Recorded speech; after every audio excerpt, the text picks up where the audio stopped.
നമസ്കാരം. Pepsi, Coca Cola, Tata, Dabur എന്നീ വൻകിട കമ്പനികൾ പാനീയ വിപണിയിൽ അരങ്ങുവാഴുമ്പോൾ മാറി നിൽക്കാൻ റിലയൻസിന് എങ്ങനെ സാധിക്കും? വരാനിരിക്കുന്ന വേനൽക്കാലത്ത് എന്തായാലും പാനീയ വിപണിയിലെ മത്സരം ചൂടേറും. കാരണം റാസ്കിക് ഗ്ലൂക്കോ എനർജി എന്ന പേരിൽ പുതിയ പാനീയവുമായി വിപണിയിൽ എത്തിയിരിക്കുകയാണ് റിലയൻസ് കൺസ്യൂമർ പ്രൊഡക്റ്റ്. വെറും 10 രൂപയ്ക്കാണ് ഈ പാനീയം റിലയൻസ് വിപണിയിൽ അവതരിപ്പിക്കുന്നത്. പോർട്ട്ഫോളിയോ വിപുലീകരണത്തിന്റെ ഭാഗമായാണ് വീണ്ടും പുതിയ ഉൽപ്പന്നവുമായി മുകേഷ് അംബാനിയുടെ വരവ്. റീഹൈഡ്രേറ്റിംഗ് ബീവറേജ് വിഭാഗത്തിലാണ് കമ്പനിയുടെ പുതിയ ലിസ്റ്റിംഗ്. റിലയൻസ് കൺസ്യൂമർ പ്രൊഡക്ട്സ് ആണ് പുതിയ ഉൽപ്പന്നം വിപണിയിൽ എത്തിക്കുന്നത്. പാനീയ വിപണിയിൽ ശ്രദ്ധ കേന്ദ്രീകരിക്കാനുള്ള കമ്പനിയുടെ ലക്ഷ്യം ഊട്ടിയുറപ്പിക്കുന്നതാണ് പുതിയ ഉൽപ്പന്നം. ഒരു സമ്പൂർണ്ണ പാനീയ കമ്പനി എന്ന നിലയിൽ ഉയർന്നു വരാനുള്ള ശ്രമമാണ് കമ്പനി നടത്തുന്നത്. അടുത്തിടെ ഇന്ത്യയുടെ പഴയ രുചിയായ കാമ്പ കോളയെ സ്വന്തമാക്കി കാർബണേറ്റ് ബീവറേജ് വിഭാഗത്തിൽ കമ്പനി ശക്തമായ ചുവടുവെപ്പ് നടത്തിയിരുന്നു. ജ്യൂസുകൾക്കും പ്രവർത്തനക്ഷമമായ പാനീയ വാഗ്ദാനങ്ങൾക്കുമുള്ള ഒരു മാസ്റ്റർ ബ്രാൻഡായാണ് റാസ്കിക്കിനെ കമ്പനി അവതരിപ്പിക്കുന്നത്. അതേസമയം റിലയൻസിന്റെ നീക്കം എതിരാളികളായ ടാറ്റയെ നേരിട്ട് വെല്ലുവിളിക്കുന്നതിന് തുല്യമാണെന്ന് വിദഗ്ധർ വിലയിരുത്തുന്നുണ്ട്. ടാറ്റ ഗ്ലൂക്കോ പ്ലസ് ബ്രാൻഡിന് കീഴിൽ 10 രൂപ വിലയിലുള്ള റീഹൈഡ്രേറ്റിംഗ് ബീവറേജ് ഇതോടകം വിപണിയിലുണ്ട്.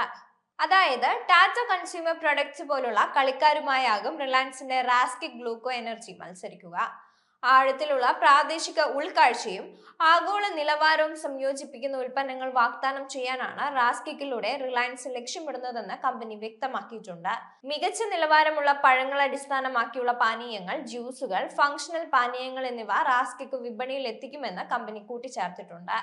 പുതിയ വാഗ്ദാനങ്ങൾ വഴി വിപണിയിൽ കൂടുതൽ കരുത്താർജിക്കണമെന്നാണ് അംബാനി വിശ്വസിക്കുന്നത്. നിലവിൽ മാമ്പഴം, ആപ്പിൾ, മിക്സഡ് ഫ്രൂട്ട്സ്, തേങ്ങാവെള്ളം, നാരങ്ങ വകഭേദങ്ങളിൽ റാസ്കിക്ക് ലഭ്യമാകും. ഇന്ത്യൻ പ്രാദേശിക പഴവർഗ്ഗങ്ങളിലും രുചി മുൻഗണനകളിലും പ്രചോദനം ഉൾക്കൊണ്ടാകും പോർട്ട്ഫോളിയോയുടെ ഭാവി വിപുലീകരണമെന്നും അടുത്ത വൃത്തങ്ങൾ പറഞ്ഞുവെക്കുന്നുണ്ട്. കമ്പനി എന്ന നിലയിൽ ഇന്ത്യൻ പാരമ്പര്യത്തിൽ ആഴത്തിൽ വേരൂന്നിയാകും മുന്നോട്ടുള്ള പ്രവർത്തനങ്ങളെന്നും കൂട്ടിച്ചേർത്തിട്ടുണ്ട്.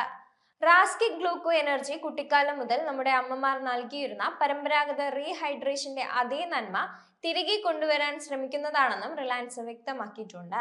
കനത്ത ചൂടിനെ തോൽപ്പിക്കുക മാത്രമല്ല, ഏത് കാലാവസ്ഥയിലും അനുയോജ്യമായിരിക്കും ഈ പാനീയമെന്നും കമ്പനി കൂട്ടിച്ചേർക്കുന്നുണ്ട്. കഴിഞ്ഞ വർഷമാണ് റിലയൻസ് റീറ്റെയിൽ വെഞ്ചേഴ്സ് ലിമിറ്റഡിന്റെ ഉടമസ്ഥതയിലുള്ള റിലയൻസ് കൺസ്യൂമർ പ്രൊഡക്റ്റ് ലിമിറ്റഡ് പാനീയ ബ്രാൻഡായ റാസ്കിക്കിനെ ഏറ്റെടുക്കുന്നത്. തെക്ക് കിഴക്കൻ യൂറോപ്പിലെ കൊക്കോകോളയുടെ മേധാവിയായിരുന്ന വികാസ് ചൗള 2019 റാസ്കിക് എന്ന പേരിലുള്ള പാനീയ ബ്രാൻഡ് ആരംഭിക്കുന്നത്. ഇതിനെയാണ് കഴിഞ്ഞ വർഷം റിലയൻസ് ഏറ്റെടുത്തത്. 2022 സമാനമായ രീതിയിൽ ന്യൂഡൽഹി ആസ്ഥാനമായുള്ള പ്യുവർ ഡ്രിങ്ക്സ് ലിമിറ്റഡിൽ നിന്ന് കാമ്പ കോളയും റിലയൻസ് വാങ്ങിയിരുന്നു. നിലവിൽ കാമ്പ കോള 200 മില്ലി പാക്കിന് 10 രൂപയ്ക്കാണ് റിലയൻസ് വിൽക്കുന്നത്. അതേസമയം കൊക്കോകോള, പെപ്സി, ഡാബർ, ടാറ്റ തുടങ്ങിയവരുടെ സമാന ഉൽപ്പന്നങ്ങൾ ഇതേ അളവിലുള്ള പാക്കിന് 20 രൂപയാണ് വില വരുന്നത്.